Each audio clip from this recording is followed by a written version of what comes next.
दोस्तों आज का एपिसोड थोड़ा सा स्पेशल होने वाला है क्योंकि आज के एपिसोड में हमारे जो गेस्ट है ना वो मेरे एकदम बड़े भाई जैसे हैं और वो मेरे कॉलेज के सीनियर भी हैं। अभी रिसेंटली में उन्होंने एक बहुत ही अच्छी कंपनी क्रैक की है और वो अभी रिसेंटली में ही अपने कॉलेज से पास आउट हुए हैं। और जब भी मैं उनसे कोई भी हेल्प की बात करता हूँ तो हमेशा हेल्प करते हैं। तो आज उनका हम वेलकम करते हैं और जानते हैं कि भैया कैसे उनकी कॉलेज लाइफ उन्होंने अच्छे से निकाली। वो पढ़ने में भी एक नंबर है और उन्होंने प्लेसमेंट भी एक नंबर निकाला है। तो ये सारी बातें आज के इस एपिसोड में हम कवर करेंगे। अगर आप कोई ऐसे बंदे हो जो कि ग्रेजुएशन कर रहे हो और आप प्लेसमेंट अपना कॉलेज से ले रहे हो, ऑफ कैंपस ले रहे हो है, या फिर आपको ये जानना है कि भैया प्लेसमेंट की लाइफ कैसी होती है, प्लेसमेंट का प्रेशर कैसा होता है, तो ओवरऑल और ये जो पूरा पॉडकास्ट होगा ना ये कोई इंटरव्यू टाइप नहीं होगा। अब मैं क्वेश्चन पूछ रहा हूँ और जो गेस्ट आंसर देंगे, नहीं, बिल्कुल चिल होगा क्योंकि ये जो भाई है इनसे मेरा बिल्कुल ऐसा दोस्त जैसा कनेक्शन है, बिल्कुल भाईचारा वाला कनेक्शन है।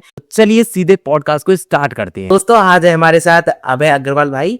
आपको मैंने इंट्रोडक्शन में बता दिया लेकिन फिर भी डिटेल में भाई से जानते हैं कि एज अ इंट्रोडक्शन शॉर्ट में भाई बताएं कि वो एक्चुअली में अभी क्या कर रहे हैं। जैसे ही कृष्णा ने बताया, nothing fancy in my life, just did BTech from JL University and currently working at Amigo Software as an intern because 2026 pass out। भाई पहले हम कुछ क्वेश्चंस पे आते हैं। सबसे पहले कॉलेज फेज की बात करते हैं, उससे पहले भी हम थोड़ी स्कूलिंग की बात करते हैं। तो मैं आपको बता दूं कि भाई मेरे साथ ही सीनियर थे, अपने स्कूल में बढ़िया पढ़ते थे, पढ़ने में बढ़िया थे। तो एक बार स्कूल की हम बात करते हैं। आपका बचपन आपका कैसा रहा, कि सिर्फ पढ़ाई में आपने अच्छा किया या फिर आप साइड में कुछ और भी हासिल करती थी, कि एज ए स्पोर्ट्स में कोई इंटरेस्ट था? तो उस बारे में थोड़ा आप बताइए एक बार। हसल तो कुछ नहीं की, बट ऐसा नहीं था कि केवल पढ़ाई में रहते। मस्ती खूब करी थी स्कूल टाइम में। बाकी 11th में तो बिल्कुल ही चिल हो गए थे कि 11th के मार्क्स कहीं काम नहीं आते, तो 11th में थोड़ी आवाज़ी वगैरह चालू हो गई थी हमारी। और 12th में तो फिर पढ़ाई की थी बोर्ड्स के चक्कर में। पर हाँ, काफ़ी चिल था स्कूल का। काफ़ी हाँ, स्पोर्ट्स हम खेलते थे, वॉलीबॉल खेलते थे, फुटबॉल और ये बैडमिंटन, तो ये सारी चीज़ें तो चलती थी। तो कुल मिला के भाई का जो फोकस था वो था कि पहले करियर बनाएंगे, उसके बाद मजे करेंगे। क्योंकि मजे तो करें स्कूल में लेकिन लिमिटेड ही करें क्योंकि इतनी मेमोरीज नहीं है। तो इसका मतलब फोकस था पढ़ाई पे।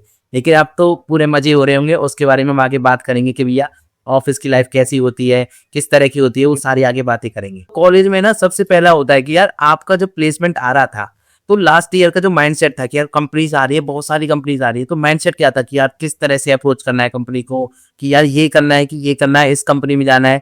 तो कैसा रहता है वो माइंडसेट, एक बार उस बारे में थोड़ा बताओगे? So I got placed when I was in third year, by the end of third year. So मतलब यही था कि उस टाइम पे तो हंट कर रहे थे कंपनीज की, शुरू में ही हो जाए तो बेटर रहेगा कि बाकी लंबी तक मेहनत ना खींचनी पड़े। कि कई सारे, सो मैंने इतने सारे फेलियर्स भी फेस नहीं किए। इट वाज माय थर्ड और fourth company when I got placed in the company.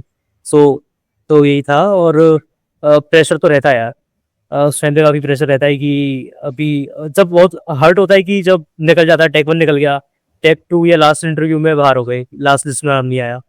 तो शुरुआती 2-3 कंपनीज थी कि हाँ टेक 1 टेक 2 हम गए थे, उसके बाद फिर रिजेक्शन फेस किया उस टाइम पे, तो नहीं अच्छा लगा था।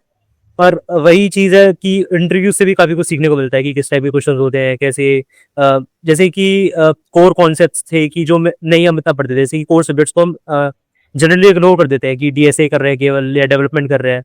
तो कोर सब्जेक्ट्स थे कि वो इंटरव्यूज में पूछते ही हैं, ओएसडी लेवल से होता है कि पूछते ही हैं। वो अगर लगे कि अगर इंटरव्यू बोलता है कि चलो ठीक है आपका डीबीएमएस वीक है, so we can go with the DSA part, what you have studied well. तो प्रेशर तो उस टाइम पे रहता है, बाकी यही चीज़ है। भाई आपने बताया कि आपने 2-3 टेक्निकल इंटरव्यू आप फाइनल पे पहुंच के तब आप रह गए, तो कितने इंटरव्यू में आप बैठे थे वो एक बार उसके बारे में बताओगे? कि यार स्टार्टिंग में आपने अप्रोच किया, ओए निकल गया, इंटरव्यू पहला हो गया, दूसरे में रह गए, तो कैसा होता है वो फीलिंग? और एक्चुअली में वहाँ पे क्या क्या गलती थी, जो छोटी छोटी गलतियां होती हैं वो आप कैसे मतलब पकड़ पाए कि यार ये गलती की वजह से रह गया, इस बार इस वजह से रह गया, तो फिर उनको कैसे टैकल किया आके? देखो, पहला तो कि एप्टीट्यूड को इग्नोर नहीं करना चाहिए बिल्कुल भी, क्योंकि अगर और ही नहीं निकलेगा तो आगे बात नहीं बनेगी।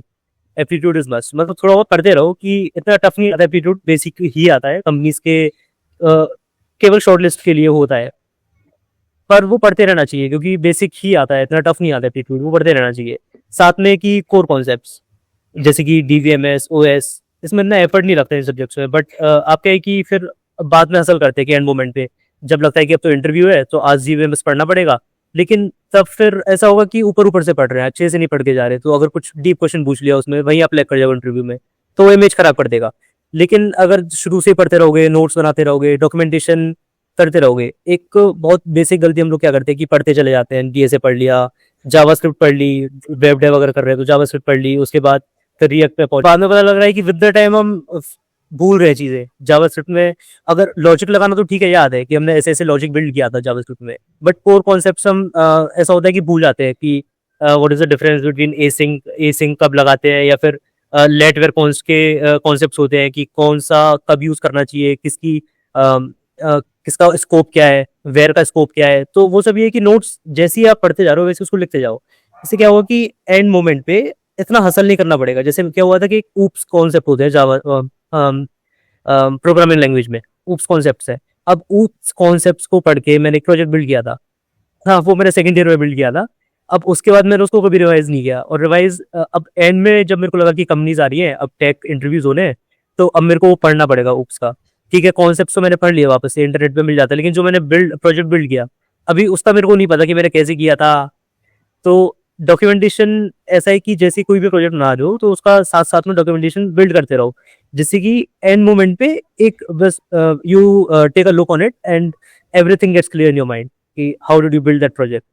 This is very important thing literally. कितने इंटरव्यूज आपने दिए थे और फाइनली आप क्रैक करे, और उसके बाद कोई एक ऐसी बात जो कि आपको लगती है कि यार ये बात थी जो सभी में कॉमन लगी मुझे? 2-3 इंटरव्यूज का तो मेरे को याद है, जैसे कि जेमिनी सॉल्यूशन का, प्रोनेल का, और एक आध कंपनीज होती है, अभी नाम याद नहीं आ रहा है।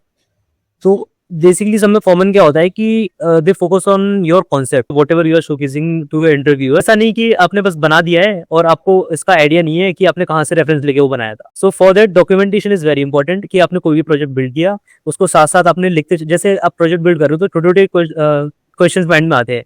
आपने ऑथेंटिकेशन लगाया, लेकिन आपको नहीं पता कि what kind of how many kinds of authentication are there, like JWT tokens हो गया, या फिर गूगल ऑथ आप यूज कर रहे हो। आपने केवल गूगल ऑथ यूज कर लिया क्योंकि आपने वो पढ़ा हुआ था, लेकिन JWT के बारे में आपने नहीं पढ़ा, और ना आपने वो यूज किया, और ना आपने उसको जाना कि क्यों यूज करते हैं JWT बेसिकली।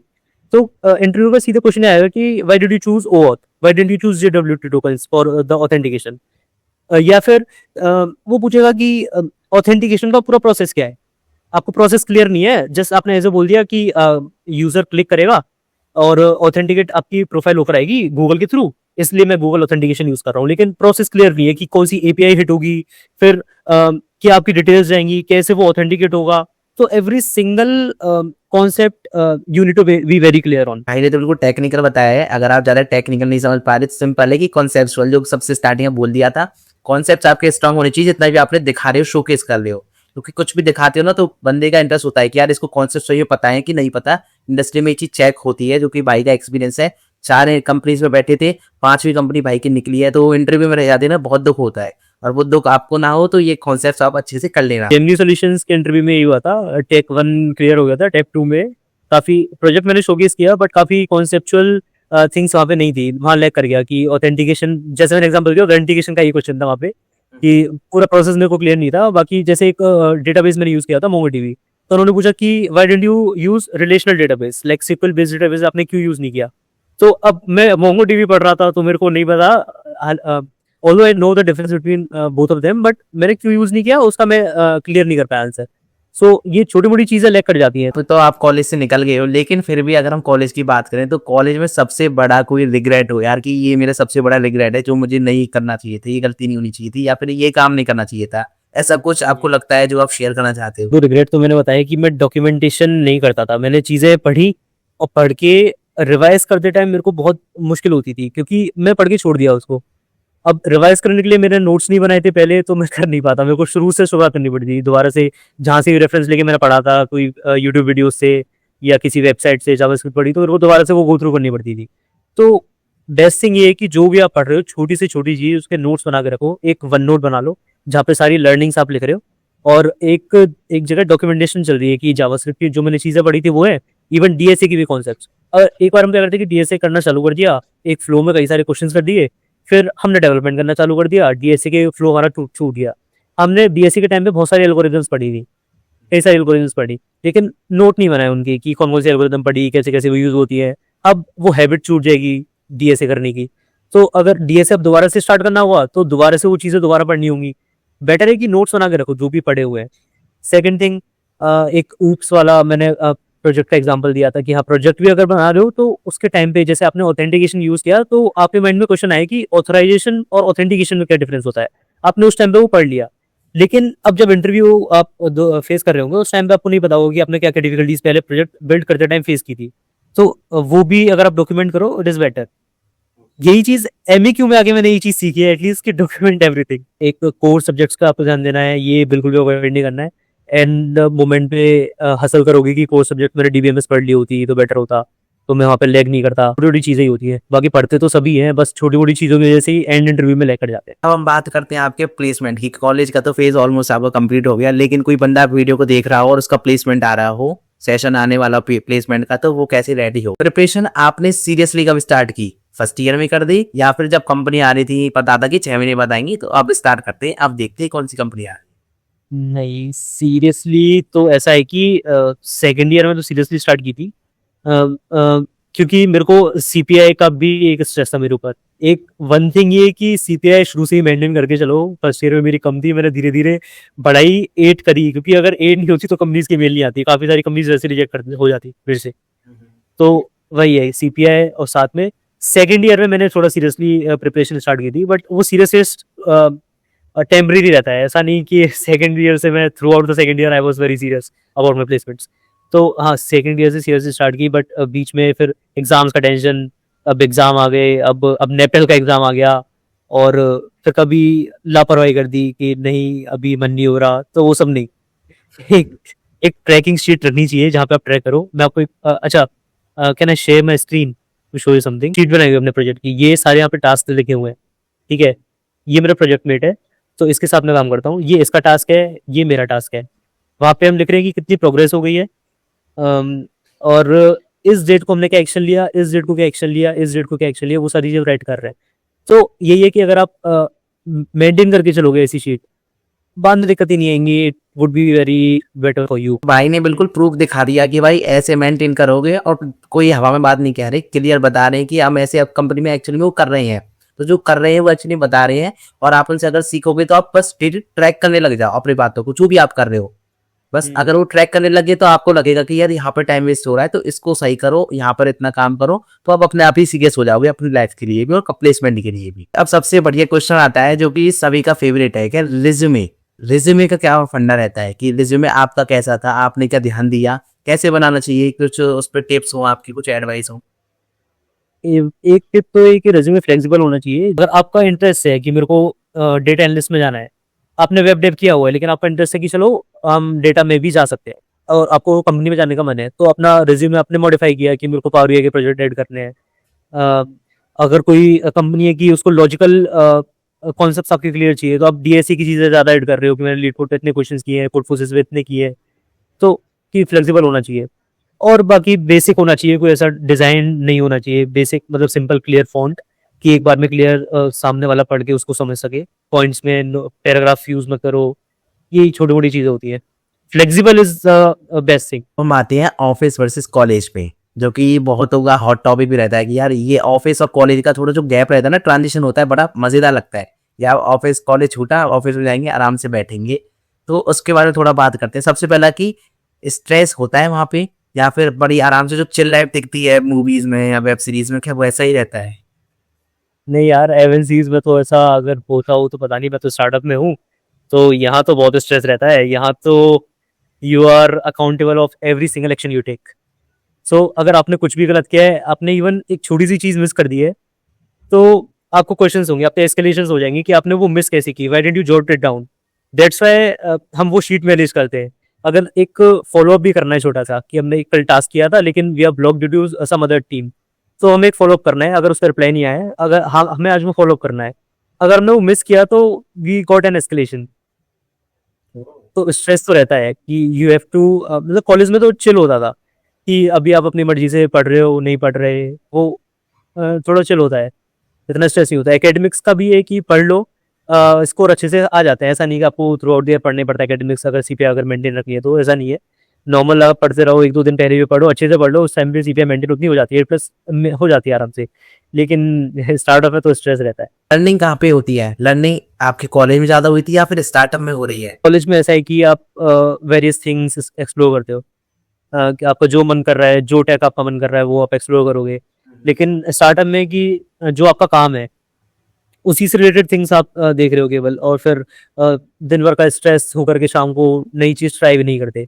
लेकिन फिर भी लर्निंग मैं बोलूँगा कि ऑफिस में ही ज़्यादा अच्छी होती है, क्योंकि कॉलेज टाइम पे आप चिल रहते हो थोड़ा, और यहाँ पे आपके ऊपर एक प्रेशर रहता है कि ये करना है तो करना ही है at the end of the day. अगर नहीं करके दिया तो एस्केलेट होगा, वो मैनेजर क्वेश्चन करेंगे कि ये काम कल क्यों नहीं हुआ।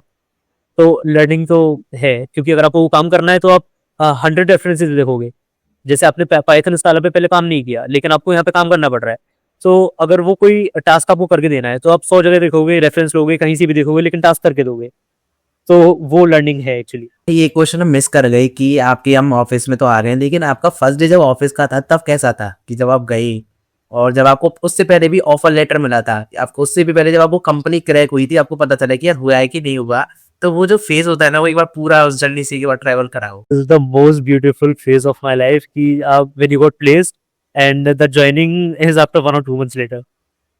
तो वो फेज तो बहुत ही अच्छा होता है, जहाँ पे कोई टेंशन नहीं होती, पढ़ाई वढ़ाई छोड़ ही देते हो, और कंपनी तो क्रैक हुई गई है तो थोड़ा चिल करना स्टार्ट कर देते हो। बाकी जिस दिन से कंपनी ज्वाइन करी उस दिन से तो फिर स्ट्रेस आना चालू। और हाँ, शुरू में तो चिल ही रहता है, शुरू के 2-3 महीने तो वो ट्रेनिंग ही चलती है। Was assigned with the project after 3 months, तो विद इन 3 मंथ्स ऑफिस में भी चिल ही रहता था थोड़ा, कि ट्रेनिंग चल रही है और लर्निंग हो रही है, बस वहाँ जा रहे हो और सीख रहे हो चीजें। ऑफिस में जब आप गए तो आपकी लोकेशन तो आपने चेंज की होगी, तो लोकेशन आपकी नोएडा है आप बता रहे हैं, तो वहां पर जब आप वहां पर रहे, ये तो ऑफिस की लाइफ होती है कि यार ऑफिस में गए सुबह और शाम को आए, लेकिन उसके अलावा जो लाइफ होती है वहाँ पे, आप जो भी अपना रूम है, तो वहाँ की लाइफ कैसी होती है उसके बारे में कोई बात नहीं करता, तो आप एक बार बताओगे कि एक्चुअली वो कैसा सिनेरियो होता है वहाँ पे? सब बढ़िया रहता है कि थोड़ा अलग सा फील होता है? जीएलए से जो लोग प्लेस हुए थे, हम वही लोग साथ में रह रहे थे शुरू में। तो वहाँ पे वही है, थोड़ा एंथुसियास्टिक होता है कि नई जगह एक्सप्लोर कर रहे हैं, देख रहे हैं, रूम देख रहे हैं, पीजी देख रहे हैं, कि फ्लैट देख रहे हैं कि कहीं तो रहना है। और फिर धीरे धीरे ऑफिस के फ्रेंड्स बनते हैं, फिर आपकी वाइब मैच होती है कि इससे ज़्यादा अच्छी वाइब मैच हो रही है। जो हम साथ में कॉलेज से लोग गए थे उनकी दूसरे बंदों के साथ वाइब मैच हो रही है, तो फिर रूम पार्टनर्स चेंज होते हैं। किसी को किसी जगह पे एडजस्ट करके रहना पसंद है, किसी को पसंद है कि मैं पॉश एरिया में रहूँ। तो वो सारी चीज़ें देख करके फिर आप अपने हिसाब से अपने फ्रेंड्स चूज करते हो कि मैं इसके साथ रहना पसंद करूंगा या इस एरिया में रहना पसंद करूंगा। तो वो भी एक अच्छी चीज़ ही है। शुरू में तो काफ़ी अच्छे लगता है, लेकिन एक टाइम के बाद स्टेबल हो जाते हैं, और फिर अपने ऑफिस की लाइफ, फिर तो बस यही चलता है, ऑफिस जाओ, शाम को आओ, और थोड़ा बहुत अपना काम वाम करो और सो जाओ। फ्राइडे और सैटरडे और संडे, ये जो 3 दिन होते हैं ना वीकेंड्स के, तो इन पे क्या होता है? इन पे पार्टीज होती है कि या फिर वैसे ही अपने रहते हैं रूम? ट्रेडिंग फेज में तो सैटरडे संडे ऑफ नहीं होता, केवल संडे ऑफ होता है, सैटरडे ऑफ नहीं होता। तो शुरू में तो सैटरडे भी ऑफ नहीं था, तो सैटरडे की वो संडे को हम घूमने चले जाते थे इधर उधर शुरू के टाइम में। लेकिन अब सैटरडे संडे ऑफ होता है तो फ्राइडे को पार्टी चले गए, और कुछ पार्टीज ऑफिस की तरफ से भी होती हैं, वो फ्राइडे नाइट ही होती है, मतलब फ्राइडे की इवनिंग में, तो उनको भी ज्वाइन करना एक फन एक्टिविटी है। पार्टीज होती है, मतलब थोड़ा स्ट्रेस कम हो जाता है वीकेंड पे आने पे। जो आपके मैनेजर हैं वो कैसे थे स्टार्टिंग में, कैसे थे आपके साथ बिहेवियर में, और अब कैसी है? जब हम ट्रेनिंग फेज में थे तो मैनेजर दूसरे थे, और जब हम प्रोजेक्ट में तो मैनेजर दूसरे हैं। बाकी मैनेजर का बिहेवियर तो अच्छा ही रहता है, कोई ऐसा इशू अभी तक फेस हुआ नहीं। They are very helpful, like when you want leave, तो आप सिचुएशन डिस्क्राइब कर रहे हो कि हाँ ये सिचुएशन इसमें को जाना होगा, तो they are very helpful, they provide you leave. You are facing an issue in your project, so you can directly discuss with your managers कि मैं ये इशू फेस कर रहा हूँ, तो वो सोल्यूशन प्रोवाइड कराते हैं कि आप ऐसे कर सकते हो, वैसे कर सकते हो। तो they are very helpful, managers का तो अच्छा बिहेवियर। जो ऑफिस का आपका कल्चर होता है, जो आपका जो स्टार्टअप है ना, तो स्टार्टअप का कल्चर थोड़ा एग्रेसिव होता है, थोड़ा फास्ट पेस होता है, तो क्या ऐसा ही कल्चर है यहाँ पे? थोड़ा चिल टाइप भी रहता है, थोड़ा रिलैक्स भी होता है? किस तरह का कल्चर है आपका स्टार्ट आपकी कंपनी का? रिलैक्स रेयरली होता है, बाकी तो एग्रेसिव रहता है। डेली अगर आपने काम किया, आप उसको जस्टिफाई नहीं कर पा रहे हो कि मैंने 8 घंटे काम किया है, तो वो क्वेश्चन होगा कि जैसे आपने आज कम काम, आपके पास काम था लेकिन आपने नहीं किया, 8 घंटे अच्छे से काम नहीं किया, थोड़ा चिल कर लिया उस दिन पे।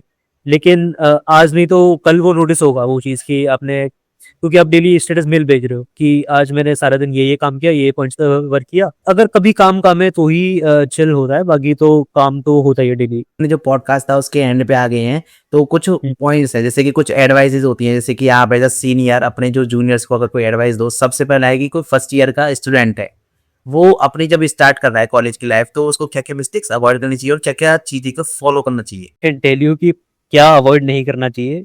Very first thing your academics, CPI maintain करते चलो, क्योंकि when I was in first semester I got 7.2 CPI, अच्छा नहीं लगा था बिल्कुल भी, क्योंकि बाद में वो मेंटेन ही करनी पड़ती है। अगर 8+ सीपीआई नहीं होगी तो काफी कंपनीज रिजेक्ट कर देंगी, मेल ही नहीं आएगी आपको कंपनीज।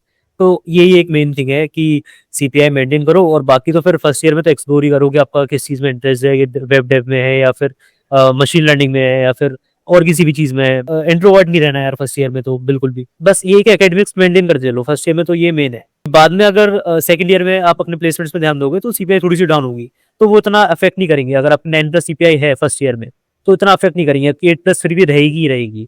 तो इट्स बेटर कि आप फर्स्ट ईयर में ही अच्छा स्कोर कर लो, सेकंड थर्ड ईयर फिर थोड़ा चलो जाता है। ये चीजें फॉलो करो, आपके प्लेसमेंट्स आ रहे हैं तो आप अच्छे से क्रैक कर पाओगे, ज्यादा दिक्कत भी नहीं होगी, बड़े आराम से आपका प्लेसमेंट हो जाएगा। तो कुछ ऐसी बातें आप बताना चाहो? सारी चीजें आई गेस बोल चुका हूँ, बट एक बार रिमाइंड कराने के लिए, वेरी फर्स्ट थिंग, ये डॉक्यूमेंटेशन आपकी होनी चाहिए हर चीज में। आप जो भी पढ़ रहे हो वो आप नोट करके रखो। शुरू में लगेगा कि थोड़ा हार्ड है, लेकिन इतना हार्ड होता नहीं है, एक बार प्रैक्टिस में आ जाएगा तो ये आपके लिए हेल्पफुल होगा। एंड मोमेंट में आपको इतना हासिल नहीं करना होगा, सारी चीजें आप एक ही बार में देख करके रिमाइंड कर पाओगे इंटरव्यू से एक दिन पहले। तो it would be very helpful to you. अब इंटरेस्ट है आपका मान लो वेब डेव में, तो आपको डीएसए एक एवरेज लेवल का करना है, कि मैंने अच्छे खासे प्रोजेक्ट्स बनाए हुए हैं, और डीएसए ये कि केवल एक राउंड में निकाल दूंगा, उसके बाद डीएसए का इतना रोल प्ले नहीं करेगा। कंपनीज पे भी डिपेंड करता है कि बहुत कम कंपनीज वेब डेव पे फोकस करती हैं, बहुत कंपनीज केवल डीएसए के राउंड्स निकालती हैं। तो इट्स अप टू यू, एक नीश आपको अपने लिए फाइंड करनी होगी कि आपको वेब डेव ज्यादा बेटर लगता है या एमएल या एनी प्रोजेक्ट, या फिर डीएसए। केवल डीएसए करो, अच्छा खासा प्रिपेयर करो, प्रोडक्ट बेस्ड कंपनी टारगेट करो। सेकंड ईयर में ही, थर्ड ईयर में ही ऑफ कैंपस हायरिंग होना चालू हो जाती है, अमेजोन की, माइक्रोसॉफ्ट की। हाँ हाँ, हमने भी अटेंड की थी, unfortunately I could not crack. So तो यही है कि डॉक्यूमेंटेशन रखो, कोर कॉन्सेप्ट्स पे अच्छे से ध्यान दो। ऊप्स के कॉन्सेप्ट्स हो गए, वो हर कंपनी पूछती है।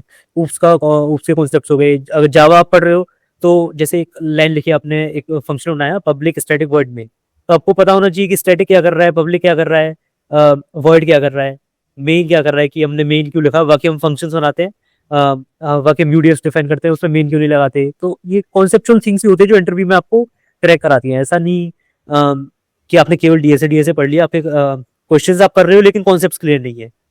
तो इंटरव्यू में तो कॉन्सेप्ट्स ही हेल्प करते हैं। दोस्तों ये था हमारा पूरा पॉडकास्ट अभय भाई के साथ। आपको बहुत सारी चीजें जानने को मिली होंगी, प्लेसमेंट कॉलेज से आपको लेना है तो किस तरह से लेना है, रिज्यूमे का क्या इम्पैक्ट होता है, और साथ में कौन कौन सी चीज पे ध्यान रखना है, जो कि मोस्ट इंपॉर्टेंट थी। सबसे पहले डॉक्यूमेंटेशन, सब चीज को नोट करो। उसको आप जैसे नोट करने लग जाओगे ना तो आप अपने आप ही फोकस हो जाओगे, सीरियस हो जाओगे। भाई कंपनी में भी वही चीज कर रहे हैं, और आप अगर बेसिक करने लग जाओगे तो आपकी हैबिट हो जाएगी, तो फिर आप आराम से आगे भी चिल कर पाओगे। तो अगर आपका ये पॉडकास्ट अच्छा लगा हो, इन्फॉर्मेटिव लगा हो, तो वीडियो को लाइक कर देना, और जो भी पॉडकास्ट में अच्छी बातें हैं उनको आप नीचे कमेंट जरूर से बताना। और भाई को फॉलो करने के लिए लिंक्डइन और जो भी इंस्टा होगा मैं नीचे डाल दूंगा डिस्क्रिप्शन में, आप जाके फॉलो कर सकते हो। मिलता हूं आपको एक और नई पॉडकास्ट में, एक और नई मजेदार गेस्ट के साथ, एक और नए इन्फॉर्मेटिव पॉडकास्ट के साथ। तब तक के लिए नमस्कार। Thank you so much Krishna for having me on this podcast.